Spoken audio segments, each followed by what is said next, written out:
अमरावती में बीजेपी प्रदेशाध्यक्ष रविंद्र चौहान की गाड़ी रोकने की कोशिश पर सियासत गर्मा गई है। राज्य के राजस्व मंत्री चंद्रशेखर बावनकुले ने कांग्रेस कार्यकर्ताओं को कड़ी चेतावनी दी है। बावनकुले ने साफ कहा कि अब अगर हमारी गाड़ियों को रोका गया तो जवाब उसी अंदाज में मिलेगा। इसके अतिरिक्त अन्य मुद्दों पर भी उन्होंने अपनी प्रतिक्रिया दी। प्रदेश अध्यक्ष रवि चव्हाण जी आणि मी पश्चिम विदर्भ अमरावती शिक्षक मतदारसंघाची बैठक या ठिकाणी झाली। शिक्षक मतदारसंघाची नोंदणी सुरू झाली आहे। नोंदणी संदर्भातही बैठक झाली आणि शेतकरी जे आता अडचणीत आले आहे, अतिवृष्टीमुळे जे नुकसान झालं आहे त्या नुकसानग्रस्त भागामध्ये आमचा कार्यकर्ता जाऊन शेतकऱ्याला कशी मदत करता येईल, शेतमजूरला कशी मदत करता येईल याबद्दलही चर्चा आम्ही केली। आणि कुठलाही पंचनाम्यामध्ये कुठलाही शेतकरी राहू नये, पंचनाम्यामध्ये शेतकऱ्याचं नाव सुटू नये याकरता भारतीय जनता पार्टीच्या कार्यकर्त्यांनी सुद्धा आपापले तलाठी, तिथले ग्रामसेवक, तिथली यंत्रणा यांना सहयोग करा, सपोर्ट करा, सहकार्य करा अशाही सूचना बैठकीत आम्ही दिल्या।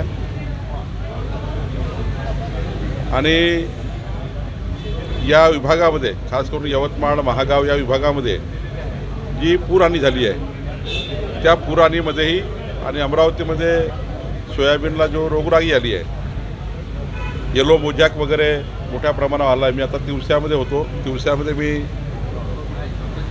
तहसीलदारचा रिपोर्ट घेतला, 12,000 हेक्टरच्या वर येलो मोजॅक त्या ठिकाणी सोयाबीनवर आहे।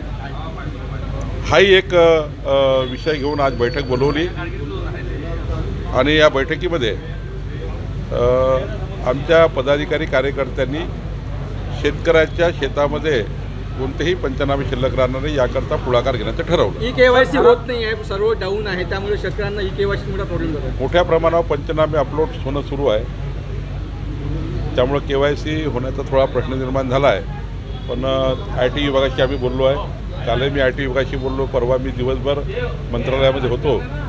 तर IT विभाग याच्यामध्ये एक्सपिराईट करते आहे आणि कृषी मंत्रालय एक्सपिराईट करत आहे, आमचंही महसूल मंत्रालय त्या ठिकाणी सपोर्ट करत आहे। थोडा मोठ्या प्रमाणावर पाऊस आणि या ठिकाणी मोठ्या प्रमाणावर त्या ठिकाणी एंट्री आहे येत असल्यामुळे थोडा डाऊनलोड आहे। जोपर्यंत ई-केवायसी होणार नाही तोपर्यंत शेतकऱ्यांना मदत पोहोचणार नाही असं बोलले जाते। त्याला काही अर्थ नाही, ऑफलाईन ई-केवायसीची पण मागणी होते, बोलणाऱ्याला काही अर्थ नाही। केवायसी असं नाही की बाबा पंचनाम्यात नाव आहे आणि एखाद्या वेळी केवायसी नसेल त्याला मदत होणार नाही।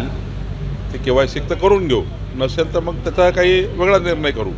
पण या राज्यातला कुठलाही शेतकरी बिना मदतीशिवाय राहणार नाही।